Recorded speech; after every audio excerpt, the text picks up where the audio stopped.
In the spring of 1941, the Kingdom of Yugoslavia stood at a crossroads between the rival blocs shaping Europe's destiny. Geopolitically, it was a state born from the complex legacy of the First World War, uniting Serbs, Croats, Slovenes, and other South Slavic peoples under a constitutional monarchy. Its location at the meeting point of Central and Southeastern Europe gave it strategic significance, bordering Axis-aligned states such as Italy, Hungary, and Bulgaria, while also sharing frontiers with neutral and Allied-leaning territories. The internal cohesion of the state, however, was fragile. Political life in Belgrade was dominated by tensions between centralist policies favored by the Serb elite and the demands for autonomy voiced by other national groups. As the Second World War expanded, Yugoslavia initially tried to maintain neutrality. However, its economy was increasingly tied to Germany through trade, particularly in raw materials and agricultural products, while its political leadership faced growing pressure from Berlin to join the Axis. In March 1941, under Regent Prince Paul, Yugoslavia signed the Tripartite Pact, hoping to secure its territorial integrity without committing troops to German operations. The decision sparked a swift and dramatic reaction. In Belgrade, a military coup led by pro-British officers removed Prince Paul and placed the young King Peter II on the throne. The new government, although reluctant to openly break with Germany, signaled a shift toward the Allied camp, prompting an immediate response from Adolf Hitler. Hitler had already planned operations in the Balkans to secure Germany's southern flank before the invasion of the Soviet Union. The coup accelerated these plans. Within days, Operation 25 was finalized, a coordinated assault on Yugoslavia involving Germany, Italy, Hungary, and Bulgaria. The German High Command allocated over 68,000 troops, including armored divisions such as the 2nd and 11th Panzer Divisions, supported by the Luftwaffe's 8th Air Corps. The Axis plan was not limited to military defeat. It aimed to dismantle Yugoslavia entirely, erasing it as a political entity, and redistributing its territories among Axis allies. On April 6, 1941, the invasion began. The Luftwaffe opened the campaign with Operation Retribution, a sustained bombing of Belgrade that destroyed much of the city's infrastructure and caused significant civilian casualties. German armored units advanced rapidly from Austria, Romania, and Bulgaria, while Italian forces moved from Albania and Hungarian troops prepared to enter from the north. Yugoslavia's armed forces, numbering around 8,000 on paper, were hampered by outdated equipment, uneven training, and poor coordination between ethnically diverse units. Within 11 days, organized resistance collapsed. The government and royal family fled into exile, and on April 17th, an unconditional surrender was signed. The dismemberment of Yugoslavia followed immediately. Germany annexed northern Slovenia and placed central Serbia, including Belgrade, under direct military occupation. Italy took control of parts of Dalmatia, Montenegro, and Kosovo, while expanding influence in western Macedonia. Hungary occupied the Bačka region and parts of Baranja and Međimurje. Bulgaria received most of eastern Macedonia and southeastern Serbia, extending to the Morava Valley.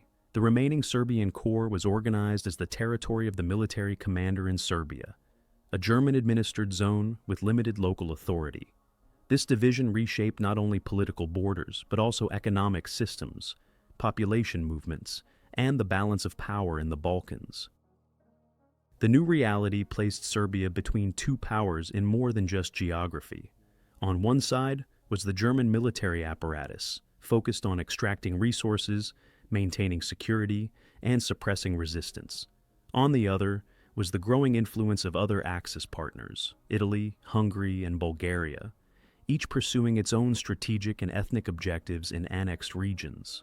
For the population, the changes brought immediate uncertainty, disrupted trade, new administrative structures, and the imposition of occupation policies that varied sharply between zones. This fragmentation set the stage for a complex and often contradictory wartime experience, in which Serbia's political fate, economic survival, and social stability would be shaped by competing external agendas and emerging internal divisions.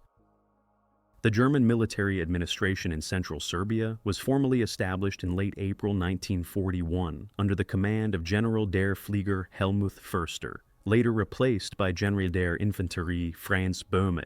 The occupation zone covered Belgrade, the main industrial and transport hubs along the Danube and Sava rivers, and strategic railway lines connecting Central Europe with Greece.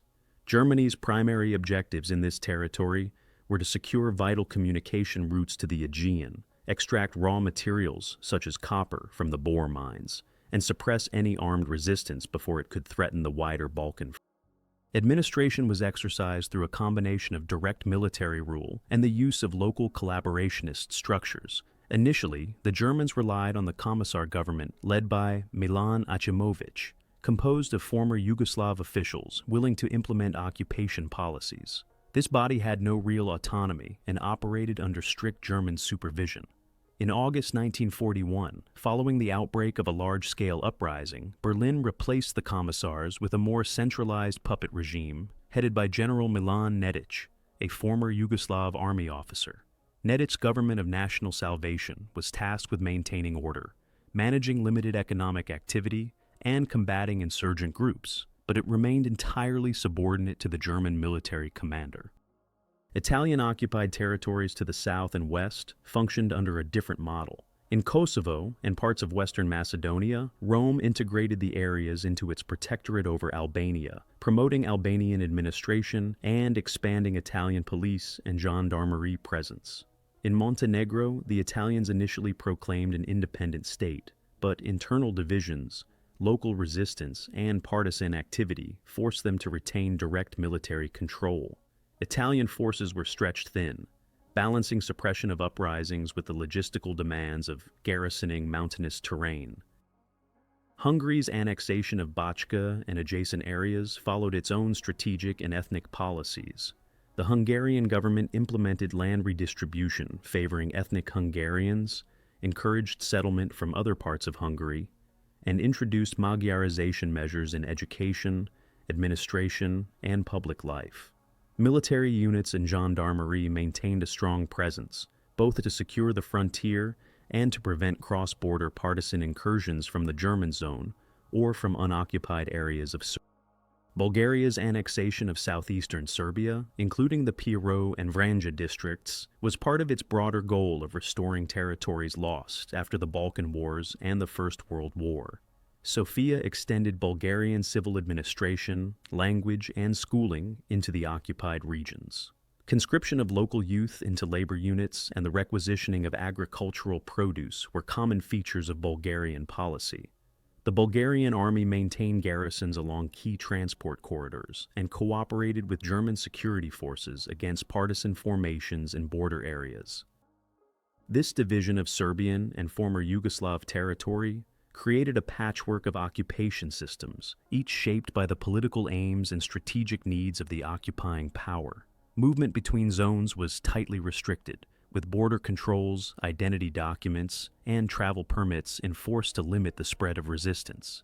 Economically, the fragmentation disrupted pre-war trade patterns, causing shortages in essential goods and forcing reliance on black markets. Civilian populations had to adapt to differing legal codes, currencies, and administrative procedures depending on the occupier in control. In the German zone, economic exploitation was systematic. The Bor copper mines, one of the largest in Europe, operated under German direction, with much of the output sent to the Reich's war industries. Agricultural production was requisitioned for the Wehrmacht, often leaving local communities with insufficient supplies. Labor drafts compelled thousands of Serbian men to work on infrastructure projects, such as railways and fortifications, or to be sent to Germany as forced laborers. Resistance to these measures was met with severe reprisals, including hostage-taking and executions. The early months of occupation thus established the structural realities that would define Serbia's wartime position: direct German control in the Central Territory, competing Axis interests in annexed regions, and a civilian population subject to varying degrees of political, economic, and cultural transformation. This fragmentation not only reflected the balance of power among the Axis partners, but also shaped the conditions under which both collaboration and resistance would emerge in the months that followed. The strategic priorities of the Axis powers in occupied Serbia and its annexed territories evolved rapidly in the months following the April 1941 invasion. For Germany, the region was primarily a security and supply corridor. The direct military administration in central Serbia focused on keeping the Danube transport routes operational, ensuring uninterrupted railway connections between Central Europe and occupied Greece, and safeguarding the flow of mineral resources, particularly copper from the Bor mines and antimony from the Zajacha deposits. The Wehrmacht's logistical planning for the Eastern Front depended on these lines, especially after the launch of Operation Barbarossa in June 1941. The German occupation zone was divided into administrative districts, each overseen by a district command with its own military and police apparatus. The Ordnungspolizei, Gestapo, and Sicherheitsdienst, SD, coordinated intelligence gathering and counterinsurgency operations. German garrisons were stationed in Belgrade, Niš, and key railway junctions, with mobile units assigned to respond to uprisings or sabotage. Local Serbian police, initially under the Commissar government and later under Nedic's administration, served as auxiliaries, but ultimate authority rested with German military command. Italy's strategic goals differed in emphasis. By incorporating Kosovo and parts of Western Macedonia into its Greater Albania project, Rome sought to strengthen its influence in the Adriatic and consolidate a loyal Albanian administrative structure. Italian military planners considered these territories a buffer against both Serbian nationalism and the potential spread of communist-led insurgencies. Infrastructure projects, such as road improvements and the repair of bridges destroyed during the invasion, aimed to facilitate troop movement and resource extraction. In Montenegro, Italian control was less secure. Mountainous terrain and local traditions of armed resistance forced the garrison to commit significant manpower to patrols and punitive expeditions. Hungary's occupation policy in Bachka combined strategic security with long-term demographic engineering. Budapest's goal was to secure its southern frontier and reassert cultural dominance over areas it had controlled before 1918. Hungarian authorities closed Serbian language schools, dismissed Serbian officials, and introduced Hungarian as the primary language in administration and commerce. Land reform programs redistributed confiscated estates to Hungarian settlers, while restrictions on Serbian property ownership discouraged return migration. Gendarmerie units enforced curfews, monitored border crossings, and cooperated with German forces in suppressing resistance movements in adjacent areas. Bulgaria's annexation policy in southeastern Serbia was framed as the restoration of liberated territories. Bulgarian authorities integrated the occupied districts into the national administrative system, replacing Serbian institutions with Bulgarian equivalents. The introduction of Bulgarian language instruction in schools and the replacement of Cyrillic orthography with Bulgarian standards reflected a broader cultural assimilation policy. Agricultural requisitions were channeled toward feeding the Bulgarian army in urban centers. Strategic road and rail links to Sofia were prioritized for military use, ensuring that the Bulgarian garrisons could coordinate rapidly with German forces in case of uprisings. Across all occupation zones, propaganda served as both a control mechanism and a tool for legitimizing the new order. In the German zone, newspapers, radio broadcasts, and public notices emphasized the narrative of order and stability under Axis rule, warning against partisan banditry, and highlighting the supposed benefits of cooperation. Italian propaganda in Kosovo and Montenegro promoted Albanian cultural revival and portrayed Italian authority as a guarantor of local autonomy against Serbian centralism. Hungarian and Bulgarian messaging similarly framed their occupations as acts of historical justice, correcting the territorial losses of the post-First World War settlement. Logistically, maintaining control over such a fragmented and ethnically diverse region posed challenges. The Axis powers coordinated at the highest levels to prevent armed groups from exploiting jurisdictional boundaries. Joint patrols, intelligence sharing, and coordinated anti-partisan operations became more common from mid-1941 onward. However, differences in strategic priorities and occasional disputes over resource allocation sometimes strained these arrangements. Economically, the occupation regimes extracted maximum benefit from Serbia's agricultural and industrial base. Grain, livestock, and industrial output were requisitioned for the war effort, with quotas imposed on villages and towns. Black market networks flourished as civilians sought to bypass official channels, often trading across occupation borders despite the risk of arrest. Currency fragmentation, German military marks in the central zone, Italian lira in Kosovo and Montenegro, Hungarian pengo in Bachka, and Bulgarian lev in the southeast further complicated trade and contributed to inflation. By late summer 1941, the combination of political repression, economic exploitation, and cultural assimilation and policies had created a volatile environment. While the Axis powers initially appeared to have firm control, underground networks were forming across different zones. Some aligned with the royalist Chetniks, others with the communist-led partisans. The coming months would see these networks move from clandestine organization to open rebellion, forcing the occupiers to adjust their strategies and commit more forces to the region than they had originally anticipated. The first significant challenge to Axis control in Serbia emerged in the summer of 1941, as resistance movements began to operate openly. Two principal groups took shape: the royalist Chetnik movement, led by Colonel, later General, Draža Mihailović, and the communist-led partisan movement, organized under the leadership of Josip Broz Tito. Though differing in ideology, objectives, and methods, both groups initially shared the goal of undermining Axis occupation through sabotage, attacks on supply lines, and the disruption of administrative functions. Mihailovic's Chetniks, formerly known as the Yugoslav Army in the homeland, drew heavily from former officers and soldiers of the pre-war Yugoslav Army. Their early operations focused on securing remote mountainous areas as bases of operations, conducting selective sabotage, and preserving manpower for what they anticipated would be a later, coordinated Allied offensive. The Chetniks maintained a cautious approach to direct confrontation with German forces, believing that premature large-scale engagements could lead to devastating reprisals against civilians. The partisans adopted a more aggressive strategy from the outset. Organized in small mobile units, they targeted railway lines, bridges, and German garrisons. They sought to provoke a wider uprising that would tie down large Axis forces. Partisan operations in western Serbia, particularly in the Užice region, rapidly expanded in scale, culminating in the formation of the so-called Užice Republic in September 1941. This liberated area, administered by the partisans, included functioning local councils, production workshops, and propaganda centers. Its existence demonstrated the potential for sustained armed resistance, but also drew intense German attention.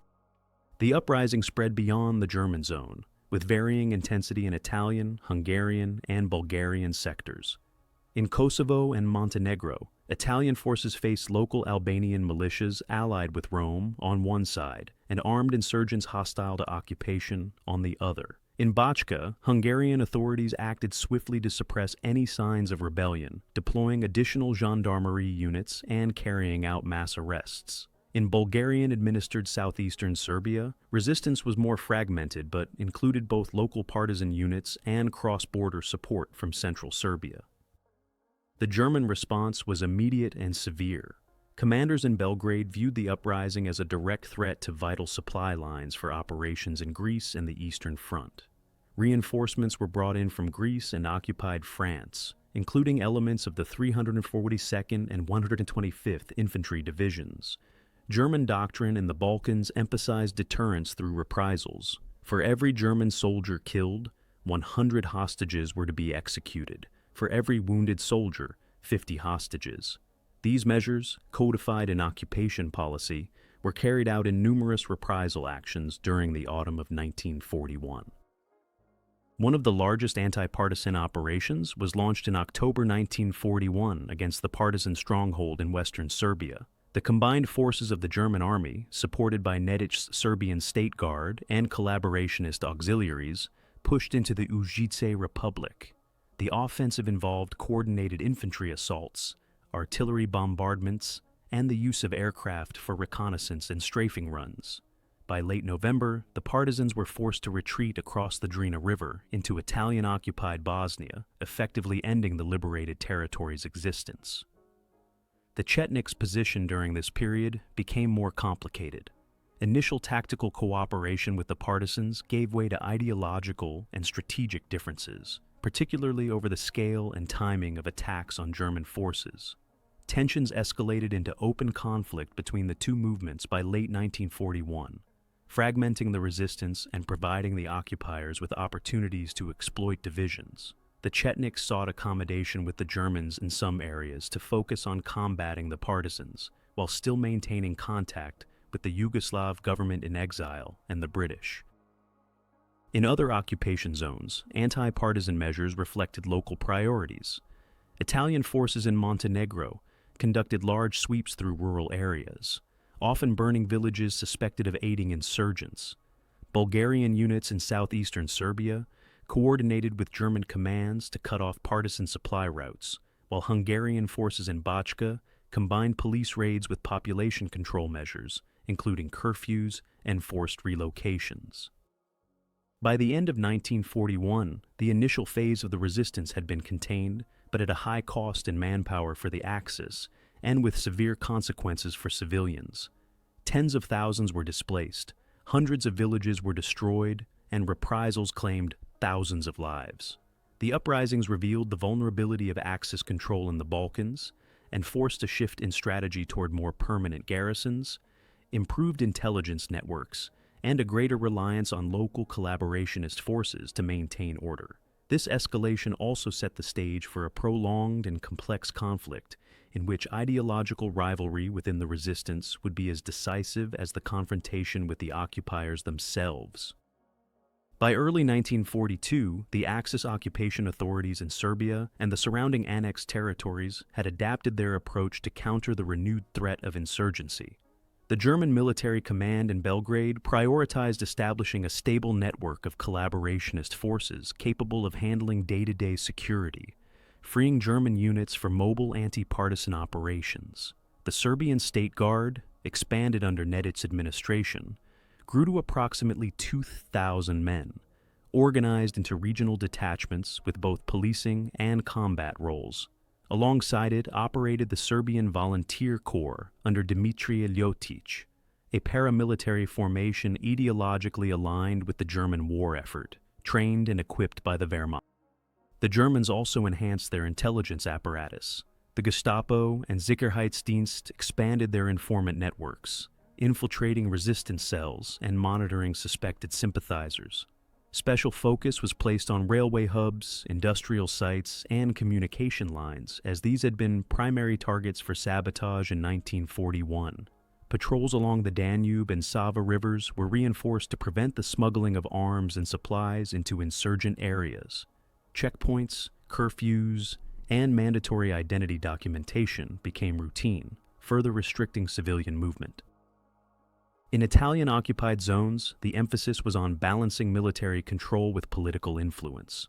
In Kosovo, Rome encouraged Albanian nationalist committees to administer local governance, believing this would secure loyalty and reduce the need for large Italian garrisons. However, this policy deepened ethnic tensions, with Serbian communities facing property seizures, expulsions, and restrictions on religious and cultural life.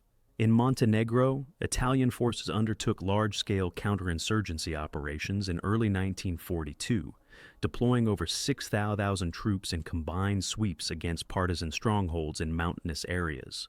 These operations achieved temporary disruption of resistance but failed to eliminate it entirely.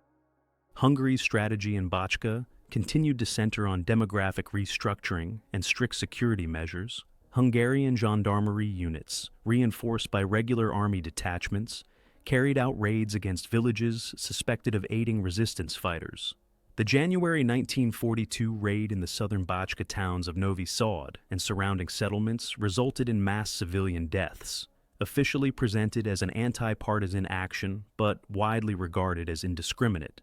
This event had long-term consequences, hardening hostility toward Hungarian occupation among the local Serbian population and complicating any attempt at political pacification.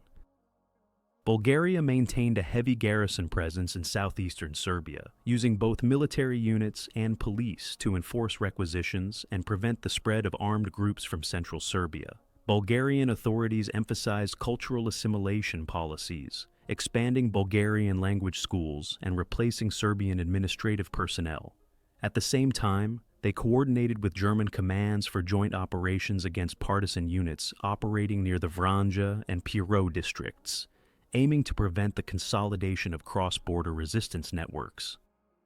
The German approach to counterinsurgency in 1942 shifted toward integrated operations combining regular troops, collaborationist forces, and Axis allies. One notable example was Operation Trio in the spring, conducted primarily in eastern Bosnia, but with repercussions in Serbian territory. German, Italian, and Croatian units sought to encircle and destroy partisan and Chetnik forces, but the operation exposed the difficulties of coordinating multinational forces with differing priorities.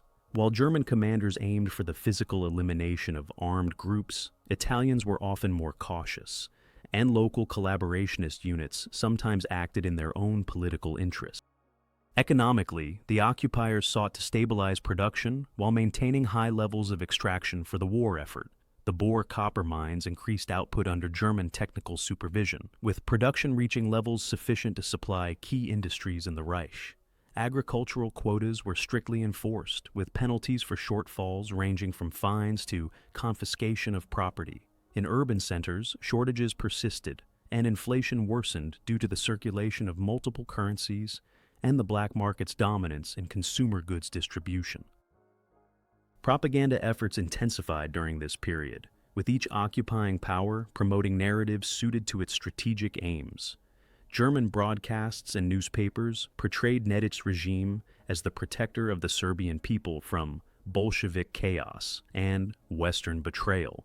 Italian propaganda in Kosovo highlighted economic development and public works projects, while downplaying ethnic violence. Hungary framed its control of Bachka as a return to rightful sovereignty, and Bulgaria promoted its annexations as national reunification. These messages were disseminated through controlled press, radio, public ceremonies, and school curricula. By the close of 1942, Axis control over Serbia and the annexed territories appeared more entrenched than in the chaotic first months of occupation. Yet beneath the surface, resistance networks were reorganizing. The partisans, benefiting from support from the Communist Party of Yugoslavia's central leadership, established new operational zones in western and southern Serbia. The Chetniks expanded their influence in rural areas less accessible to Axis patrols, continuing to maintain contact with Allied representatives. The uneasy coexistence of occupation forces, collaborationist administrations, and rival insurgent movements ensured that the region remained a complex and volatile theater where political and military lines were constantly shifting and no power could claim absolute control. The year 1943 marked a decisive shift in the balance of power within occupied Yugoslavia, and Serbia's position reflected the broader transformation of the conflict. By this stage, the Axis forces faced mounting pressure on multiple fronts: defeats in North Africa, the growing Soviet advance on the Eastern Front, and intensifying Allied bombing campaigns in southern Europe. In the Balkans, the German command recognized that holding the region required not only military garrisons, but also a more efficient integration of local resources into the war economy and a firmer suppression of increasingly coordinated resistance movements. In central Serbia, the German occupation authorities strengthened their reliance on collaborationist structures. Nedic's government of national salvation expanded administrative control in rural areas through the Serbian State Guard and the Volunteer Corps. These forces participated in large-scale joint operations with the Wehrmacht, such as the spring 1943 anti-partisan campaigns in western and central Serbia. German doctrine emphasized rapid encirclement maneuvers supported by artillery and air reconnaissance, aiming to destroy partisan detachments before they could disperse. However, the mobility of the insurgents, coupled with their ability to retreat into Italian or Bulgarian zones, frequently undermined these efforts. The capitulation of Italy in September 1943 dramatically altered the occupation landscape. Italian-held territories, including Kosovo, parts of Western Macedonia, and Montenegro, were taken over by German forces or transferred to local Axis allies. In Kosovo, German command worked closely with Albanian nationalist formations, particularly the Bali Kombëtar, to maintain control and continue the policies of demographic reorganization initiated under Italian rule. In Montenegro, the German 21st Mountain Corps assumed primary responsibility for counterinsurgency, inheriting both the strategic challenges and the volatile political climate left behind by the Italians. Hungary's occupation of Bachka remained focused on securing the frontier and maintaining internal order. By 1943, Hungarian authorities faced a more organized network of resistance, with partisan cells operating along the Danube and in rural districts. Anti-partisan operations were stepped up, often involving joint patrols with German units. However, the heavy-handed methods of the Hungarian gendarmerie, mass arrests, property seizures, and reprisals fueled further hostility among the local population and pushed some communities toward active support for the partisans. In southeastern Serbia, Bulgaria reinforced its garrison strength in response to increased partisan infiltration from central Serbia and Macedonia. Bulgarian units, supported by police forces, conducted frequent sweeps through rural districts, targeting supply caches and recruitment centers. Cultural assimilation policies continued, but their effectiveness diminished as the occupation became increasingly defined by security operations rather than administrative consolidation. Bulgarian coordination with German commands intensified after Italy's surrender, particularly in securing key railway lines between Sofia, Niš, and Skopje. A notable feature of 1943 was the escalation of large-scale Axis anti-partisan offensives across Yugoslavia, many of which had direct operational impact in Serbian territory. Operations such as Weiss and Schwarz in neighboring Bosnia and Montenegro drew in Serbian collaborationist units and affected the deployment of German forces within Serbia. These offensives aimed to destroy the partisan leadership and eliminate their main concentrations, but despite inflicting heavy casualties, they failed to achieve a decisive outcome. The partisans adapted by dispersing into smaller units, intensifying sabotage in Serbia's railway network, and targeting industrial facilities tied to the German war effort. Economically, Serbia's role as a resource supplier for the Reich became even more critical. The Bor mines increased production under tighter German control, with an expanded labor force that included prisoners of war and deported civilians. Agricultural requisitions were stepped up to meet the demands of the Eastern Front, leading to severe shortages in local markets. The black market remained a lifeline for urban populations, often supplied by goods smuggled from less strictly controlled areas or through corruption within occupation administrations. The air war began to reach Serbia directly in 1943. Allied bombing raids targeted transport hubs and industrial sites, particularly in Belgrade and Niš. These attacks, while limited compared to the scale of bombing in Western Europe, disrupted German logistics and added to the civilian burden. Occupation authorities used the raids in propaganda to depict the Allies as indiscriminate aggressors, hoping to drive a wedge between the population and the resistance movements that were receiving Allied support. By the end of 1943, the political and military situation in Serbia was defined by uncertainty. The Germans still controlled key urban and transport centers, but their capacity to project power into the countryside was weakening. The Chetniks, increasingly viewed by the Allies as unreliable due to their selective cooperation with Axis forces, saw their influence wane, while the partisans, recognized by the Allies as the primary resistance force, expanded their networks and gained access to more substantial military aid. The fragmentation of the occupation map persisted, but with Italy's withdrawal, Germany's direct control over much of the former Italian zone created a more unified, though overstretched, Axis military presence in the Balkans. This set the stage for an even more intense and complex struggle in 1944, as both sides prepared for decisive campaigns that would determine the fate of Serbia and the broader region. The opening months of 1944 brought a heightened sense of urgency to the German command in Serbia. With the Red Army advancing steadily through Ukraine and Romania, and the Allies pushing northward from Italy, the Balkans were no longer a secure rear area, but a potential front line. German military planners considered Serbia both a vital communications hub and a strategic barrier. Its railways and river routes connected Central Europe to Greece and the Aegean, and its terrain offered defensive positions that could delay or disrupt an Allied thrust from the south or east. To secure these objectives, the Wehrmacht reinforced its presence with additional divisions, including elements of the 1st Mountain Division and specialized police regiments. Anti-partisan operations became more frequent and increasingly coordinated with Bulgarian and collaborationist Serbian forces. German commanders sought to establish pacified zones around major transport corridors, using a combination of fortified garrisons, motorized patrols, and aerial reconnaissance to monitor insurgent activity. These operations often involved scorched earth tactics in contested areas, destroying infrastructure that could be used by the partisans, and relocating civilian populations to deny them support base.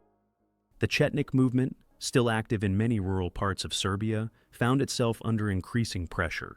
Allied recognition of Tito's partisans as the official Yugoslav resistance in late 1943 had deprived Mihailovic's forces of vital supplies and political backing.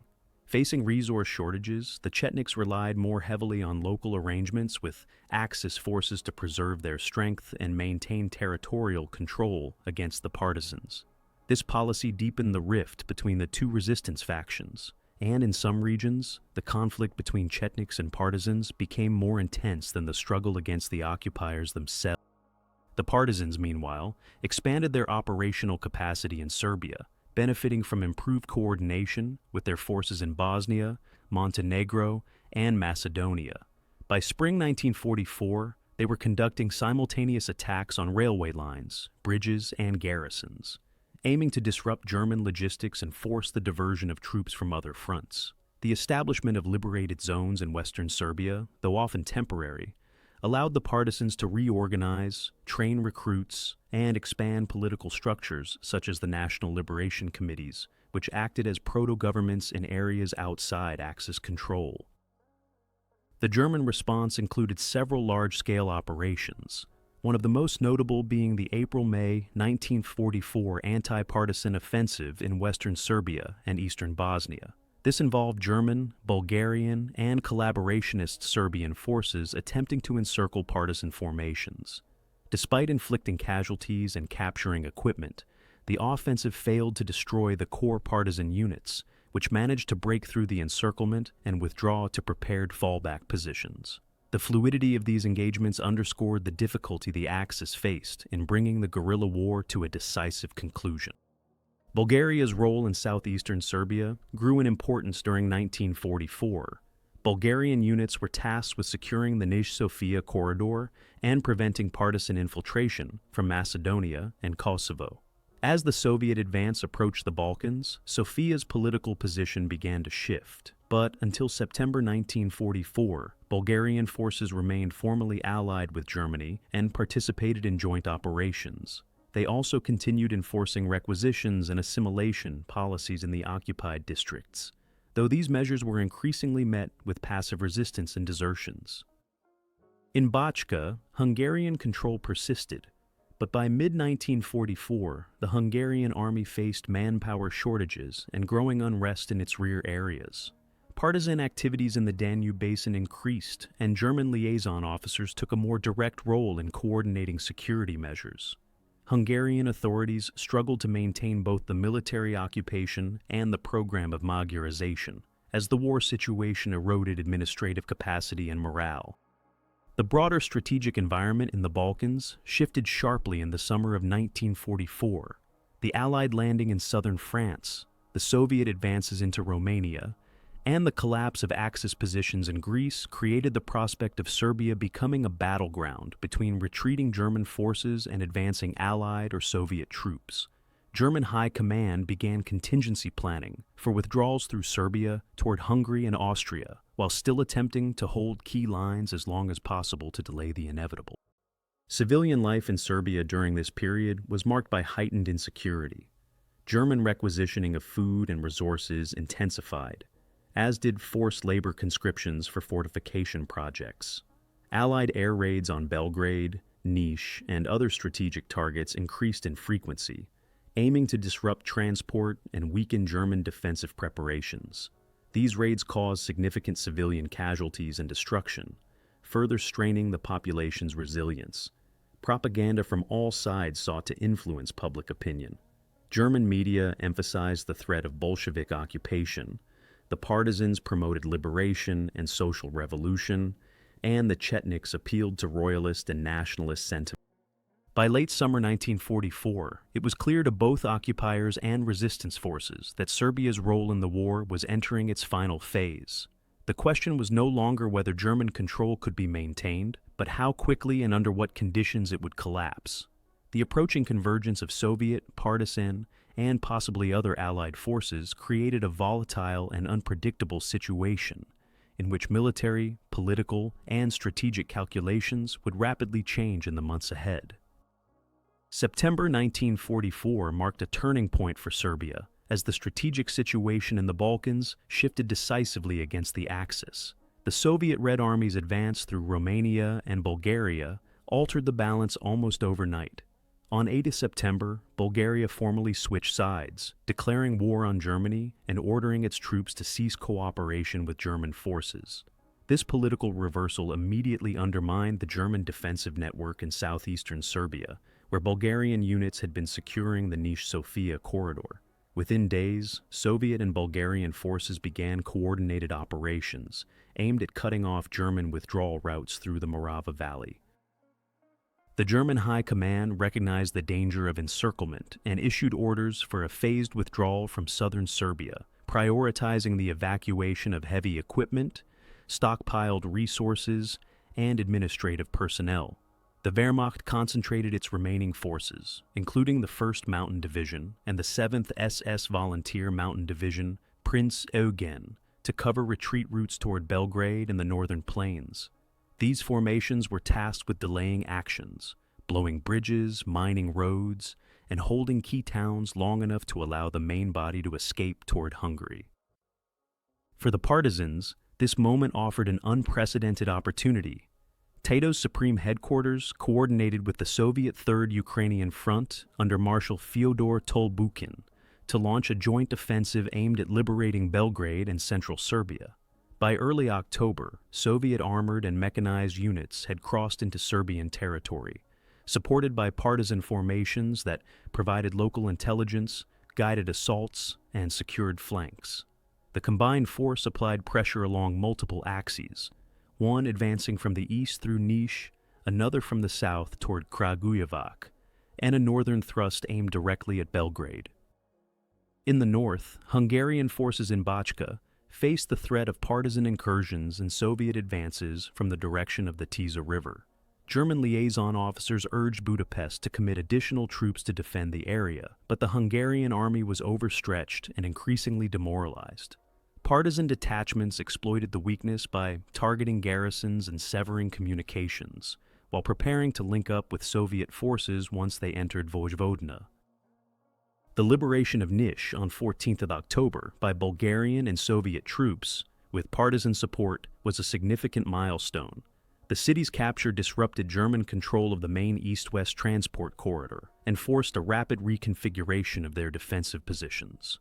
Retreating German units attempted to regroup along the Morava and Sava rivers, but sustained pressure from multiple directions eroded their ability to mount effective resistance. Belgrade became the focal point of the campaign. The city, still under German military administration, was defended by elements of the 1st Mountain Division, various police units, and collaborationist forces. The defenders prepared barricades, fortified public buildings, and mined bridges over the Sava and Danube. The Belgrade offensive began on 14th October, with Soviet mechanized corps and partisan brigades attacking from the south and southeast. While uprisings within the city disrupted German communications, fighting was intense in urban districts, involving street-to-street combat, artillery bombardments, and the clearing of fortified positions. After 6 days of combat, on 20th October 1944, Belgrade was declared liberated.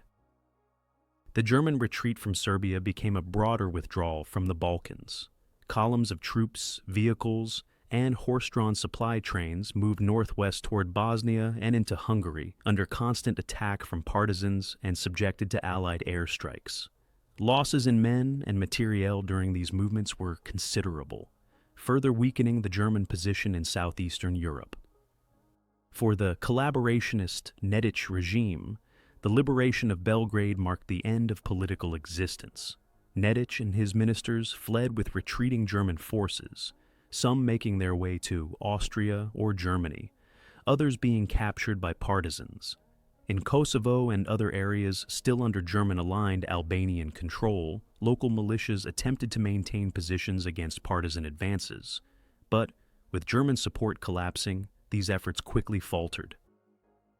The rapid shift in control also brought administrative challenges for the partisans and their Soviet allies. Restoring basic services in liberated cities, securing food supplies, and re-establishing transport links had to be balanced with ongoing military operations to clear remaining German units from northern Serbia and Vojvodina.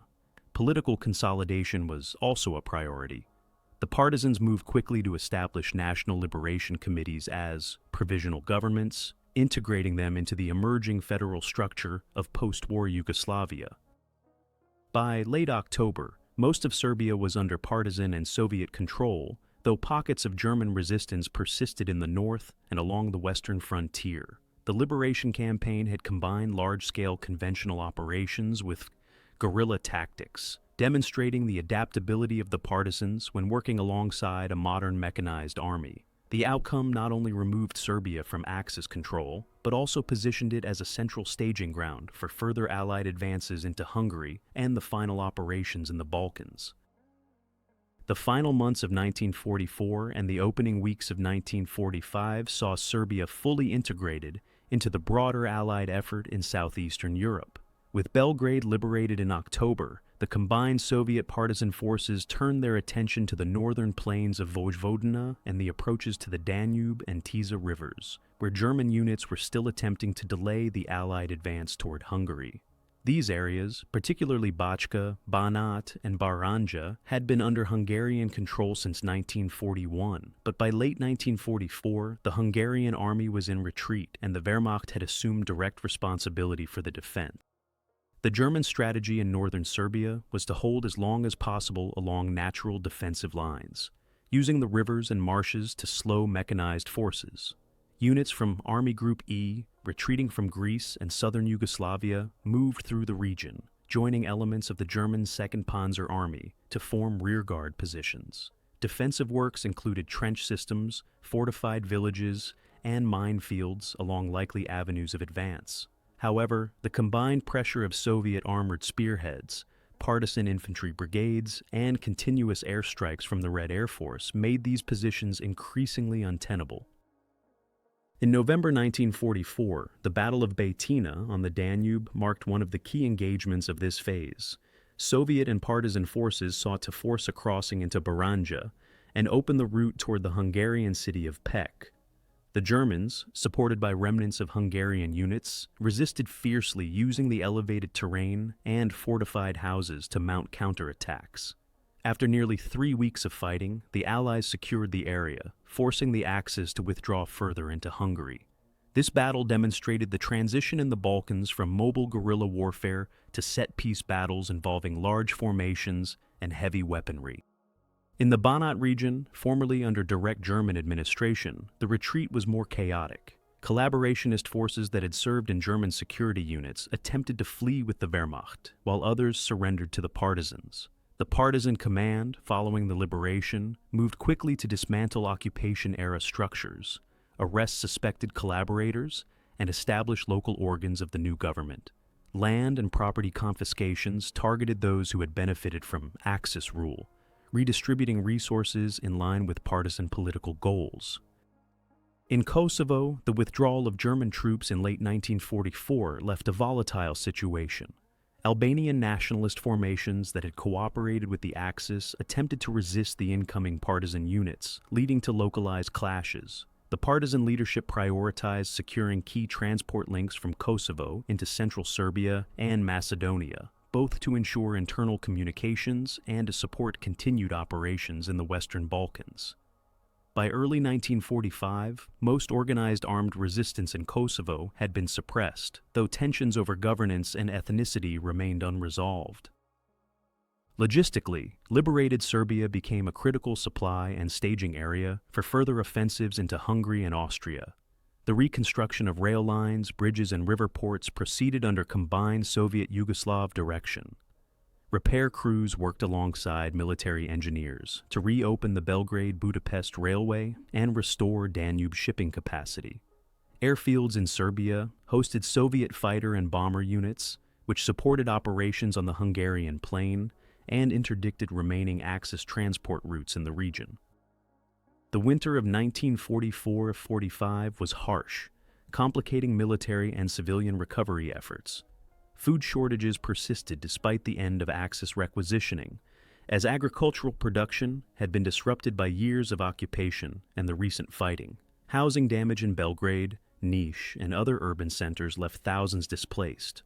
The partisan administration sought to address these needs through centralized distribution systems, though resources remained scarce and priorities were often dictated by military necessity. Militarily, Serbian territory was now part of a forward operating zone for the Third Ukrainian Front. Soviet troops continued to operate in northern areas until the completion of the Budapest offensive in February 1945. Partisan units were redeployed to assist in clearing German forces from Bosnia, Croatia, and Slovenia, as well as to secure the Adriatic coast. Serbia's role in active combat diminished as the front moved away, but its strategic value as a logistics and manpower base increased.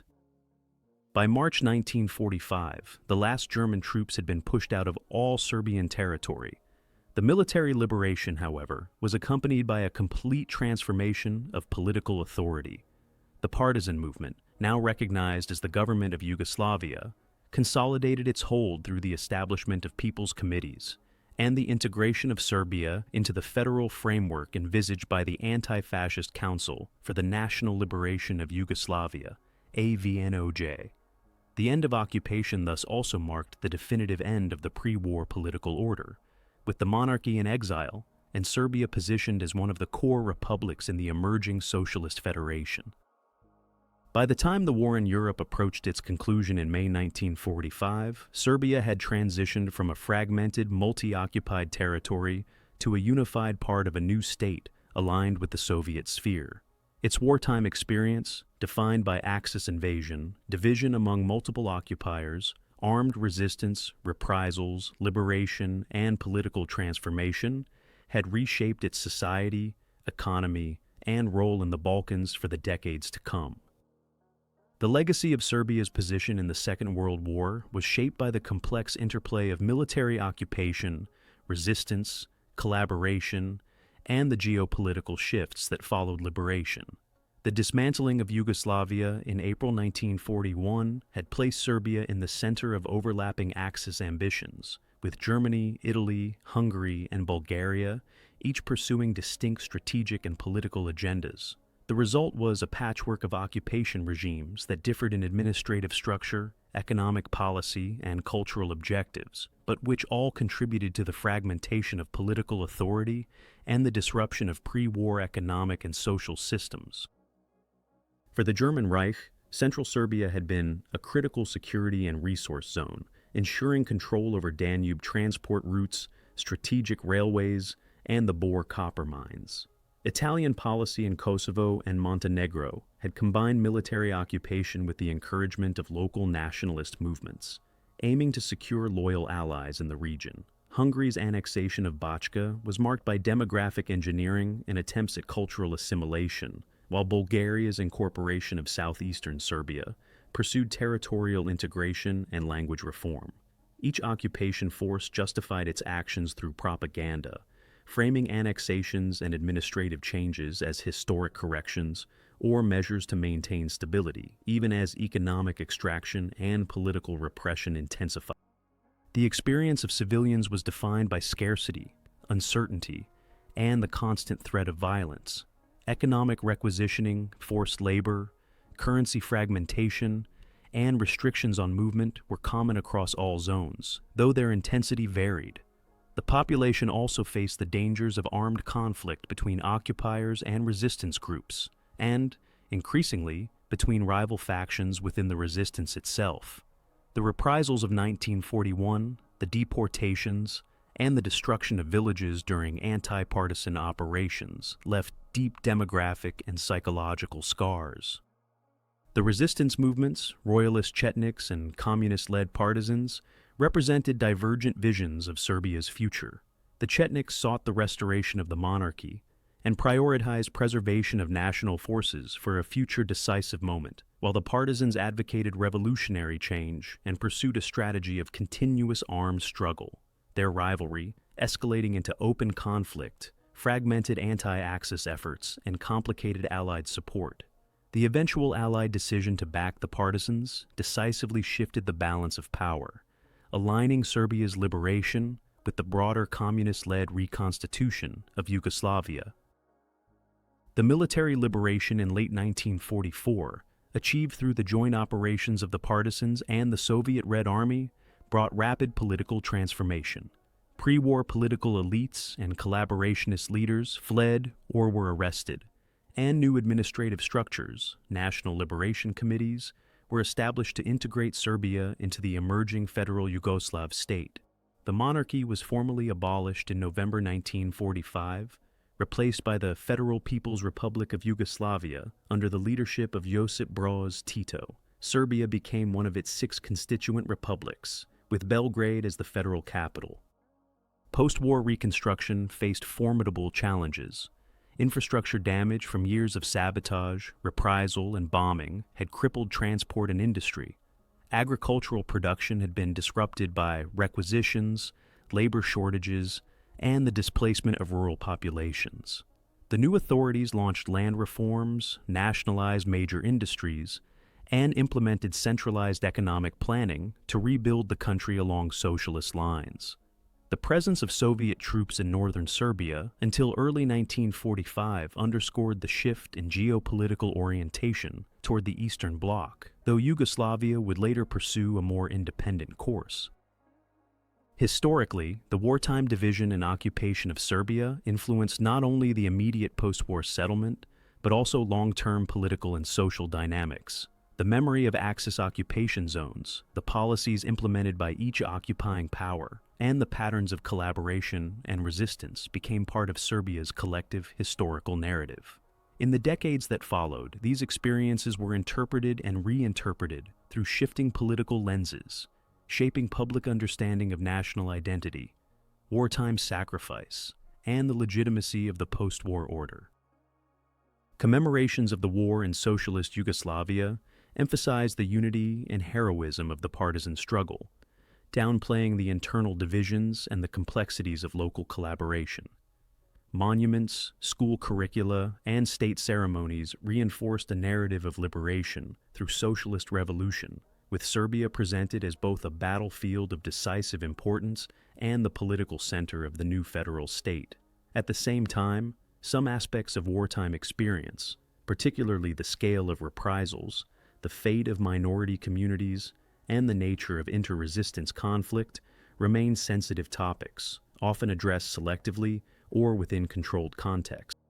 In historical perspective, Serbia's wartime trajectory illustrates the interplay between local, regional, and global forces in the Second World War.